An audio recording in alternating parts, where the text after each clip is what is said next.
Hello Jain दोस्तों, आप सभी का स्वागत है आपके अपने यूट्यूब चैनल नौकरी तक पे। हम पुनः उपस्थित है नए वीडियो में और ये वीडियो आपके कमेंट पे आधारित होगा। चूंकि कमेंट में बहुत सारा चूंकि मैंने वीडियो डाला है लगभग 1-2 घंटा पहले, इसके बाद कमेंट का आना मेरे लिए भाग्यशाली है। क्यों? क्योंकि कमेंट पर वीडियो बनाना ये मेरा काम होता है। तो बहुत सारा कमेंट है, इसमें आप पहले ये प्रश्न देखिए, वीडियो में बने रहिए, आपका जवाब भी मिलेगा। ठीक है, आप वीडियो में बस बने रहिए। पहला सवाल कि जो बिहार में 7th फेज कब होगा, कब होगा, कैसे होगा, क्या होगा, परीक्षा कब होगी। जब परीक्षा की बात हुई है कि आयोग जो बीपीएससी के माध्यम से लिया जाएगा तो कब होगी, पेपर कौन कराएगा, बहाली की प्रक्रिया कैसे कैसे होगी, वैकेंसी कब आएगी, नोटिफिकेशन आउट कब होगा, मेरिट कैसे बनेगा, ये तमाम बिंदु और उसका सिलेबस क्या रहेगा, वीवीआई सिलेबस क्या रहेगा, यानी जब पढ़ेंगे, और पेपर क्या ऑनलाइन होगा या ऑफलाइन होगा, ये तमाम प्रश्न है। इसमें और भी प्रश्न है, जैसे देखिए, इस मुद्दा पे बात करने से पहले आपको हम दिखाना चाहते हैं कुछ मैंने आपके लिए लिख के मेहनत करना होता है, चूँकि वीडियो बनाना आसान नहीं होता है, आप समझ गए। और ऐसे ऐसे प्रश्न आप लोगों के हैं, तो इन तमाम बिंदु पे बात करने से पहले अगर वीडियो में पहली बार आए हैं तो वीडियो को लाइक शेयर सब्सक्राइब कर लीजिएगा, बेल आइकन दबा लीजिएगा, जिससे कि वीडियो सबसे पहले आपके पास पहुँचे। ठीक है, चलिए सबसे पहले जो बात करते हैं, पहला प्रश्न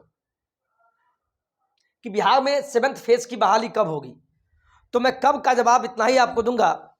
जिस प्रकार नियमावली का किसी को आता पता नहीं था किस दिन आएगा, जब हम लोग सोच रहे थे तो उस समय मिला नहीं, जब पता ही नहीं है इसीलिए हम कैबिनेट बैठक का वीडियो नहीं लाते थे, लेकिन एकाएक मिला। उसी प्रकार बहाली भी आपको एकाएक मिलेगा, लेकिन इलेक्शन है, आपको पता है, फिर से हम बोलेंगे 24 में और 2025 में बिहार राज्य का विधानसभा और ये लोकसभा 24 में।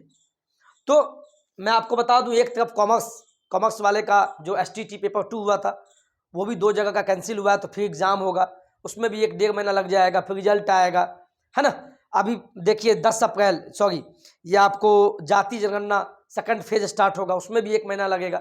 यानी अगर देखा जाए मुद्दा तो आपको इस साल का लास्ट तक देखने को मिलेगा। रीजन ये होता है क्योंकि पेपर भी अब होगा, परीक्षा लिया जाएगा तो उसमें भी समय लगेगा, फिर परीक्षा लेंगे, फिर उस पर आपत्ति किया जाएगा, फिर क्या कहें, बहुत लंबा प्रक्रिया है। चूंकि सरकार चाहती ही नहीं है कि बहाली हो सही समय पे, वो चाहती है इलेक्शन का मुद्दा बना के हमें वोट मिले, वोट की राजनीति करने के लिए वो सही समय, सही उचित समय देखें, वो बहाली देंगे। और ये परीक्षा कब होगी, पेपर कौन कराएगा, बहाली की प्रक्रिया कैसे होगी, हम अभी इस बिंदु पे बात करेंगे। ये बहाली की जो प्रक्रिया होगी वो कैसी होगी, बहाली होगी कैसे, तो उस पर बात करने से पहले आप यहाँ आइए, उस पर बात करने से पहले इस पे आइए कि पहले यहीं से हम स्टार्ट करते हैं। ठीक है, बहाली की प्रक्रिया कैसे होगी। आपको बता दें, बिहार में बहुत दिनों से आप लोग इंतजार में हैं, 3 साल नहीं बल्कि 4 साल हो गया, 7th फेज। ठीक है, ये प्रक्रिया क्या होगा, पहले इसका नोटिफिकेशन आएगा यानी विज्ञप्ति आएगा, लेकिन आप उसी का मांग करना है कि नोटिफिकेशन यानी विज्ञप्ति जल्दी आवे। यानी कि आप अगर परीक्षा ही लेंगे तो परीक्षा लीजिए, कोई दिक्कत नहीं है, लेकिन नोटिफिकेशन आप जल्दी जारी कीजिए, नोटिफिकेशन जल्दी जारी कीजिए। इसके बाद जैसे ही नोटिफिकेशन आएगा तो इसके बाद आपका परीक्षा देखने को मिलेगा, नोटिफिकेशन आएगा, फिर एग्ज़ाम होगा। एग्ज़ाम कौन लेगा, आपको पता है ना, ये एग्ज़ाम बीपीएससी आयोग के माध्यम से होगा।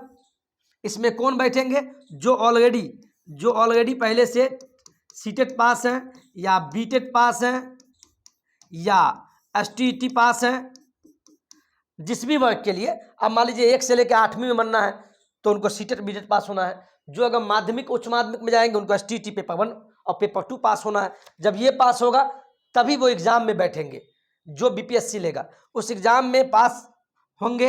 पास होने के बाद फिर इसी बीपीएससी के माध्यम के द्वारा मेरिट बनाया जाएगा, मेरिट तैयार किया जाएगा। और वो मेरिट कैसे बनेगा अभी कुछ अता पता नहीं है। फिलहाल इतना जान लीजिए कि बीपीएससी एग्ज़ाम लेगा, वही बैठेंगे जो ऑलरेडी पास है। इसके बाद आपकी बहाली होगी, यानी 7वें चरण का बहाली अब ऐसे होगा, 60-40, 40-60, 70-30, ये सब खत्म हो गया। समझ में आ गया। चलिए अब चलते हैं यहाँ ऊपर से। बिहार में शिक्षक बनेंगे राज्यकर्मी, राज्यकर्मी कहने का मतलब ये हुआ, इससे पहले जो भी बहाली हुई छठे चरण तक, 2019 में बहाली आई थी छठे चरण का, उससे पहले जो भी बहाली हुई अभी तक, इसमें क्या था, सभी शिक्षक नियोजित थे, नियोजित शिक्षक थे, नियोजित शिक्षक थे, ठीक है, नियोजित शिक्षक बहाल हुए थे। समझ में आ गया ना। लेकिन अब जो आप लोग बहाल होंगे 7वें चरण में, जो बीपीएससी जो एग्जाम लेगी, पास करने के बाद जो बहाल होंगे, तो आप लोग राज्यकर्मी कहलाएंगे। क्या कहलाएंगे?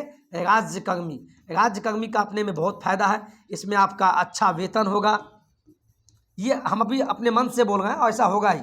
राज्यकर्मी का अपना ही फायदा होता है, अच्छा वेतन होगा, मेडिकल सुविधा दी जाएगी, मेडिकल सुविधा, आवास दिया जाएगा, आवास का पैसा, बहुत कुछ है। हो सकता है तो पेंशन भी आपका लागू हो जाए, ये बहुत अच्छी बात है, भगवान करे हो जाए, ये मेरी भी इच्छा है।